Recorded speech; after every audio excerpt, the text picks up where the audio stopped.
Hello and welcome.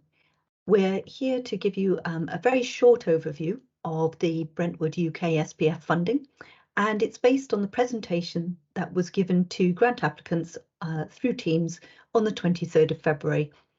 The idea is to just be able to give you a quick overview that you can sit and listen to, perhaps before you read some of the more detailed documentation. I'm Erica Russell. I'm from Russell and Dawson, and will be joined by my colleague Selene a little bit later in the presentation.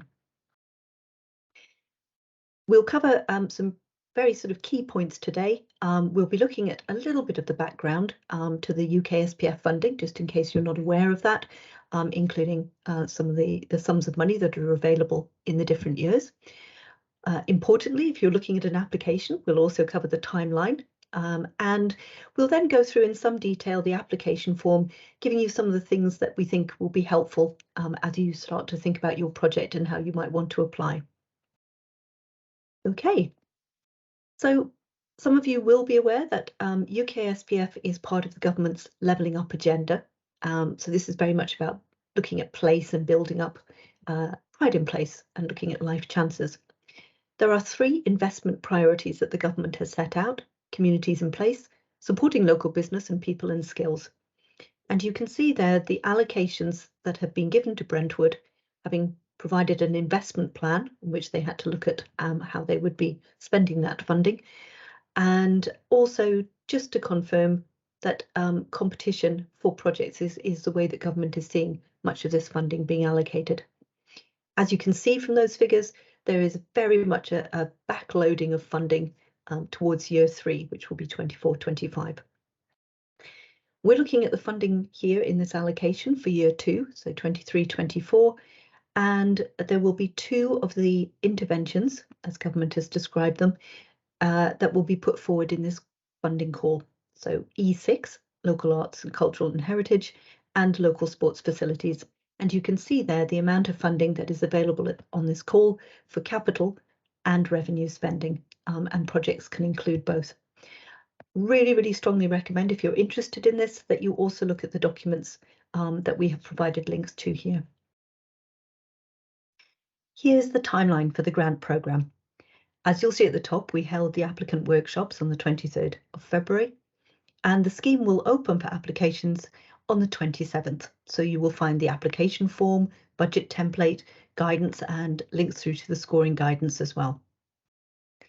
What we'd like to have back from you by the 20th of March is your draft applications, and you can send those earlier if you're ready earlier, and we will be reviewing those and sending feedback in the order in which we receive them.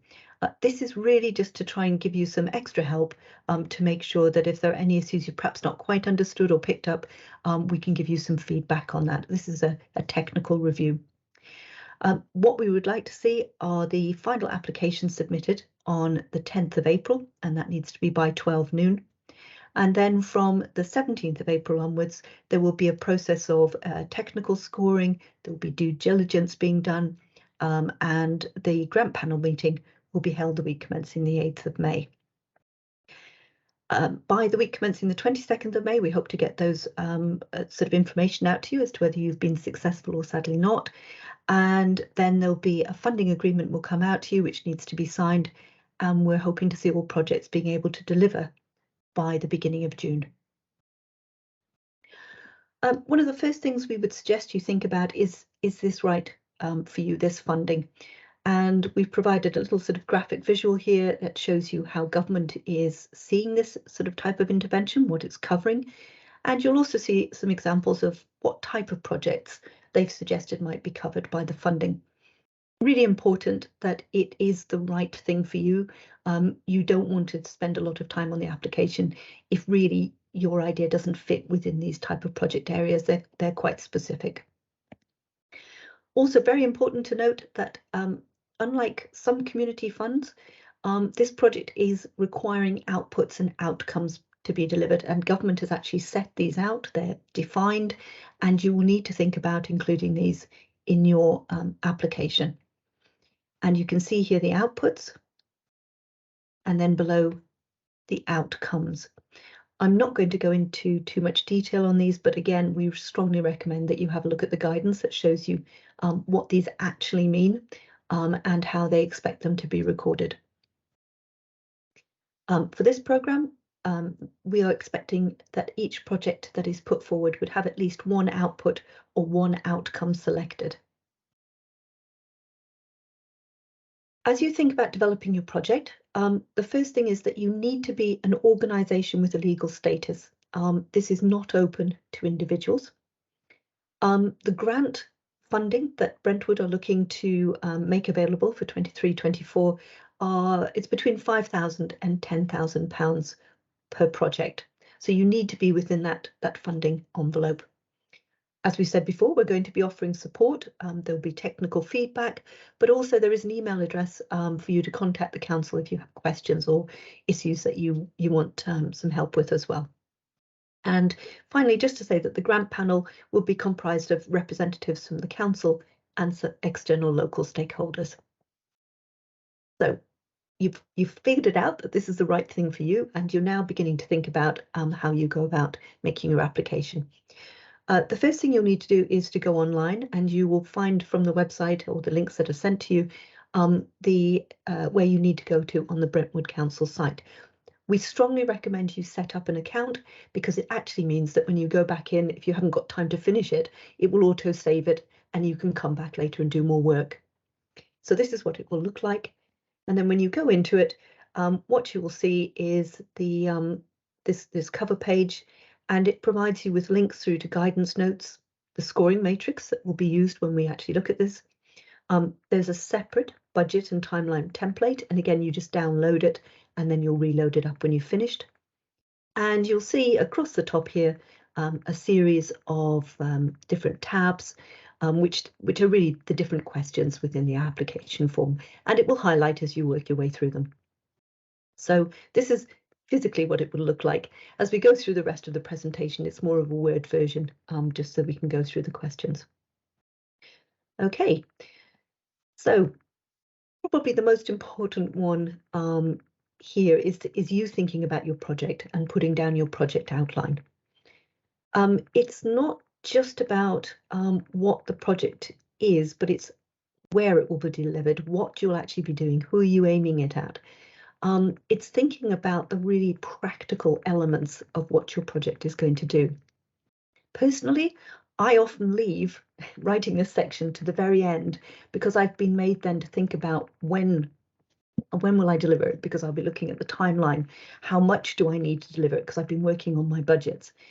But what is really important here, because this is UKSPF funding, is you need to think about the outputs and outcomes that you've also selected, and how do they actually fit in with the project you've proposed.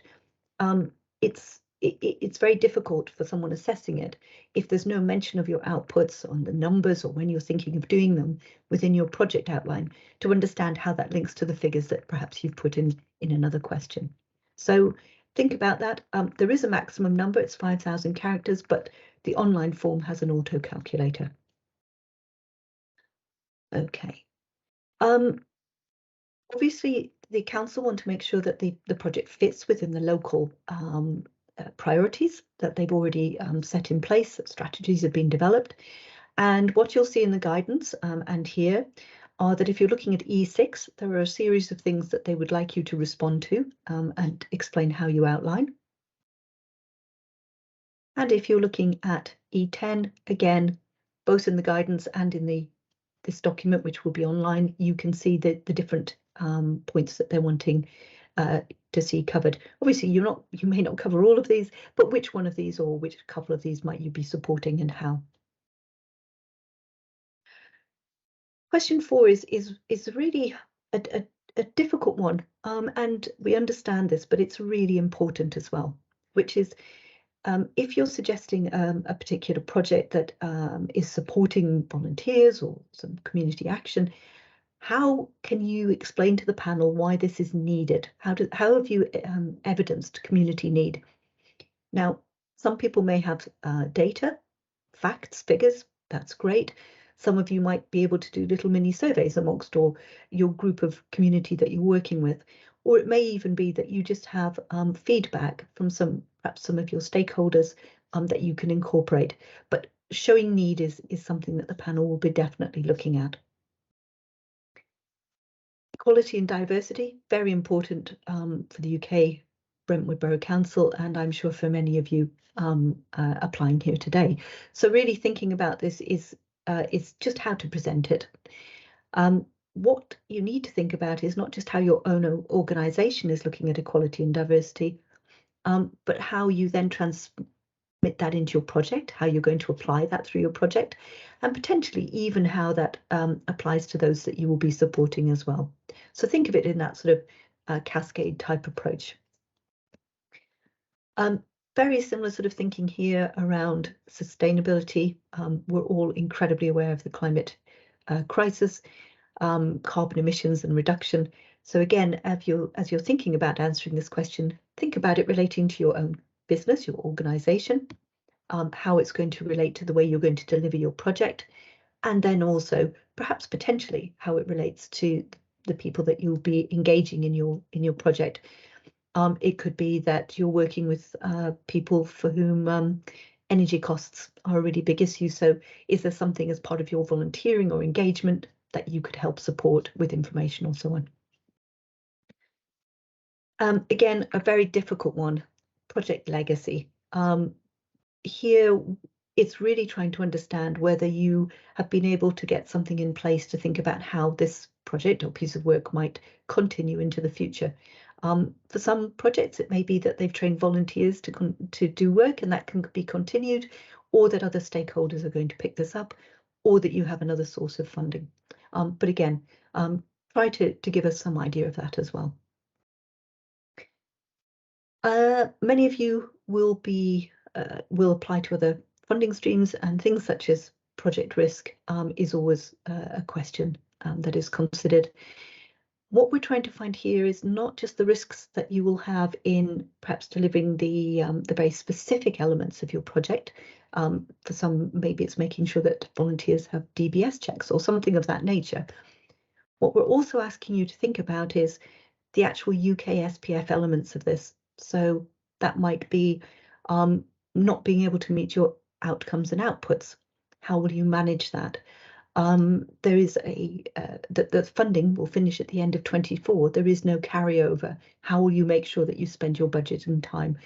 And also, how are you going to make sure that you have the experience and capacity and have allowed enough time for the administration that needs to be taken as part of this project? So these are the kind of perhaps risks that you might not think of, but really you need to include as well. We talked there just a moment ago about outputs and outcomes. I've just pulled up here on screen the outputs and outcomes for intervention E6. Again, what we're asking you to do is to put down the number that you will hope to achieve, and then how you'll collect and evidence the data, because how are you going to show that you have actually done this? So we leave that very much up to you, but again, you need to put that down on these forms. There is a similar list for E10. Again, I'm not going to leave this on screen for too long, but you get an idea of what needs to be done. What I will say is that when you come to see this online, when you're filling in your application, it will look slightly different. So here, when you're asked about the number of organisations receiving non-financial support, there will be a box with a number drop down that you need to pick, and then you fill in another panel about evidencing this data. You will need to report not just at the end of the programme, but also quarterly on how your project is progressing. That will be looking at the financial spend, and you'll have to provide information on that, including the evidence of spend. And you'll also have to do the same for your outputs and outcomes. So again, think about what role would be required to do that, who would be doing that, not necessarily named, but the role. And also how you're going to make sure that you've included enough time in this piece of work to allow that to happen as well. And then just finally from me, again, something that I actually find incredibly helpful when I'm laying out a project outline is to think about the milestones and the timing. And this often really makes me think about how project delivery will happen, somewhere I often start. So really here we've put in project setup, and then you will have some claims, and we've given you actual claim dates and reporting dates here that you will need to work to. but really think about what are the key things that you're going to be doing, put them into your the delivery of when it's going to happen, and make sure that that also ties into your spending. So these things need to align. Okay, and now with that, I will hand over to Selene to talk about the budget. So very much linked to your timeline and the list of activities that you would have provided in your application form is the budget. The budget section starts with questions around how much capital funding you're requesting under each priorities, each intervention, or how much revenue funding you're requesting. This table should be filled in after you have completed your budget template. The budget template is an Excel document where both the timeline and budgets are together. It's presented with several tabs. The first one is timeline of your project, which would have answered before in the previous question. Then you've got a budget tab dedicated to E6, one for E10, and then you've got the budget summary, which is what you will use in order to fill in the questions around capital and revenue spend under each intervention. In order to fill in your budget for E6 or budget for E10, you will be able to select your budget line, which is a scroll down menu that you can see here. You'll have several choices, and we're going to go through each choice. The staff cost, this is for employees of the applicant, so meaning that they are actually on your payroll and you're paying them a salary. You will need to describe the expenditure in the second column. This is, for instance, the number of hours you are budgeting for them to work, their hourly rate, what role they would have in the project. What we want to know as well is, are you recruiting them specially for this project, or are they already working for your organization? Then after that, on the right-hand side, you will fill in for each quarter, or for June it's only 1 month, how much budget do you require? The next cost you could include is, for instance, staff travel. This is for your employees to, for instance, attend meeting, workshops, and they will be claiming their travel expenditures, and you will be reimbursing them via an expenditure claim. And obviously, you would have evidence of this with your it coming on your bank statements. It is possible that the applicant hasn't got an employee. It's actually, you are, for instance, a director of an organization, you're an artist, a coach, and you're therefore, you don't have evidence of an employment, but you are usually maybe self-employed. This is where you will include your time. Maybe you're a director, maybe you're a lead consultant in an organization, and you will include here the number of hours as well in the description box, the hourly rate you're charging, and again, the cost per quarters. Please make sure that these are kind of the ongoing rates. You will see in the guidance that for artists, we've provided, for instance, a request that it should be in following the current national guidance in terms of cost. The next two budget lines are the supplier of goods and the supplier of services. It's very important on these lines to keep in mind that they are linked to the procurement question, and they've got very specific rules that you need to follow depending on how much these costs are. We'll see the rules later. Supplier of goods is, for instance, you need to purchase a small printer, you need to purchase a chair, a desk, cupboards, some small items under £5,000. It could be a project banner, it could be anything that is under £5,000 and you need to deliver your project. The link to the project is important. Make sure that you don't just put miscellaneous in the description of the expenditures. We need to know a little bit how you've budgeted and what you would like to spend. What is the link to your project?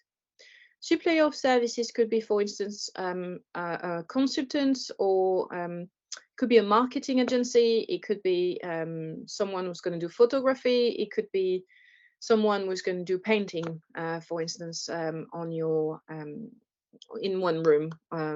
It could be changing rooms, for instance. If it just do small bits of painting and this is a service you require, this could be under this budget line. Again, we really want to see the detail and see how you've budgeted. We don't need quotes to be submitted at project application level, but you need to know that you will be requested to provide quotes once you claim your expenditures, depending on the amount of the total cost. The next budget line is the volunteer expenses. This is, for instance, you would like volunteers to come and help at an event. You are happy to pay for their travel costs, and this will be eligible under this expenditure line. However, you need to make sure that you don't pay in cash.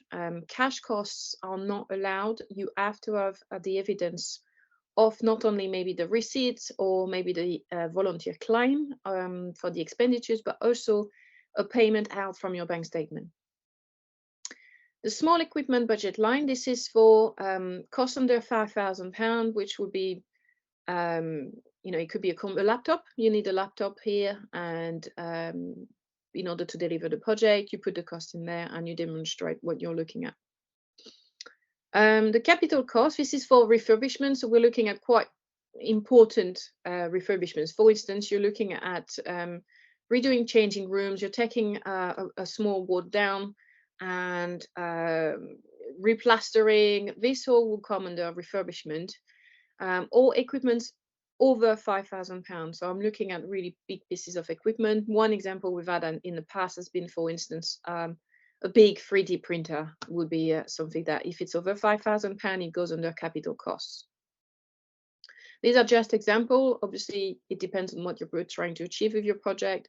It's just important that during the submission of your mandatory draft, you explain all of these costs, and like that we'll be able to give you feedback on maybe what if one item is needing to be on another budget line, or maybe if we need more information.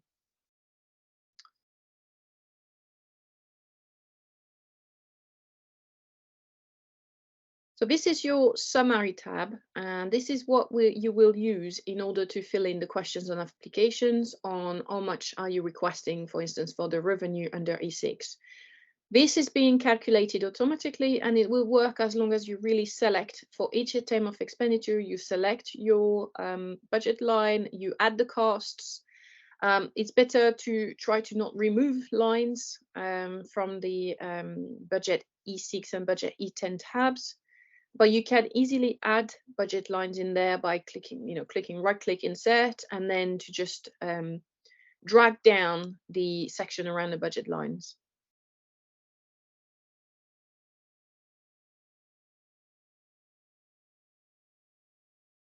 The next question is about your match funding. So this is not a requirement. You don't need to provide match funding in your project. However, it's very often that you will do bigger projects.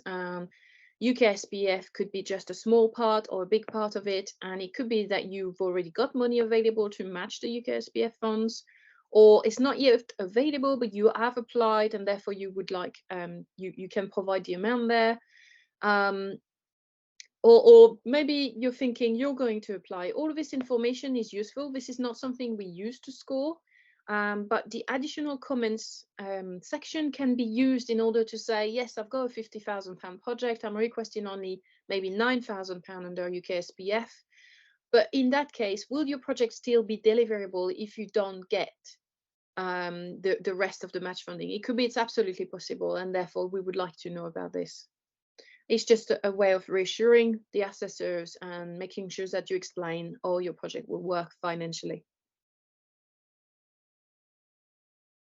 This is the section around procurement.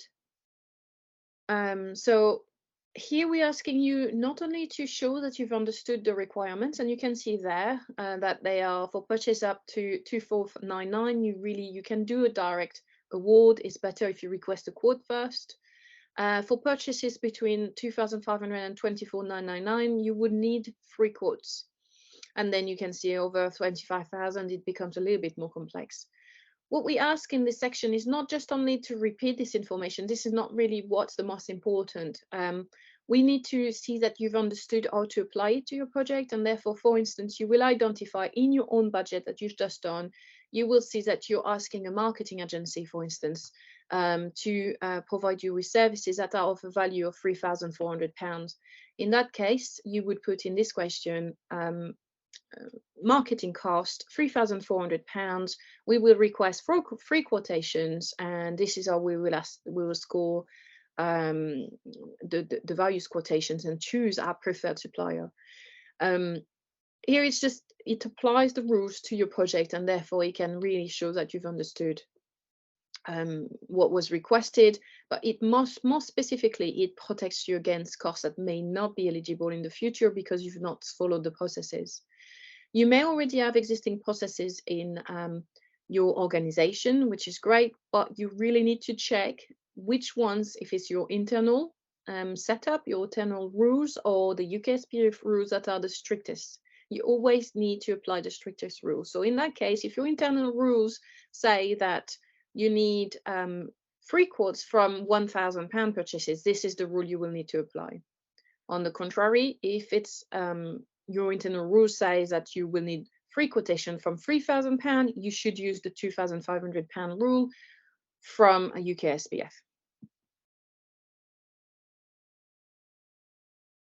So how to manage your VAT. So this will be a question, a very simple question about your organizations. You would have to tick if you're VAT registered or not and provide your number if you are. In terms of how it relates to your budget, it's very important that if you are VAT registered, you shouldn't include VAT in your budgets or in any claims in the future if you are approved, because UKSPF will not pay for recoverable VAT. If you are not VAT registered, then the grant will be inclusive of all costs, including your VAT. Therefore, please do budget. If you are not VAT registered, include VAT in your budgets. So just a few key dates to finish the presentation. The 27th of February is when the call will be live, and you will have all the information necessary to apply on the website with the application form, the guidance and information documents, such as the FAQ. If you have any question, please write to ukspf@brentwood.gov.uk. You can send any queries and we'll try to get back to you as soon as possible. So one important deadline is the 20th of March, when you will be able to submit your first draft mandatory application, where we'll be able to give you some technical feedback so that you can submit then a final application by the 10th of April. Following your final submission, there will be a 2-stage scoring process. The first stage is really important and is quite an easy one to meet. Is, for instance, the mandatory requirements, such as your application should be between £5,000 and £10,000. You should always have an outcome and an output for each of your interventions. And following that, each question will be scored, and then the application form and the scoring will be taken to the UKSPF grant panel for a review and discussion in order to award the grants. Please note that the amount of money available is low, and therefore some really good application may not go through. You should be notified of the outcome of your application the week commencing of the 22nd of May. And hopefully we'll be able to start your projects from the 1st of June 2023.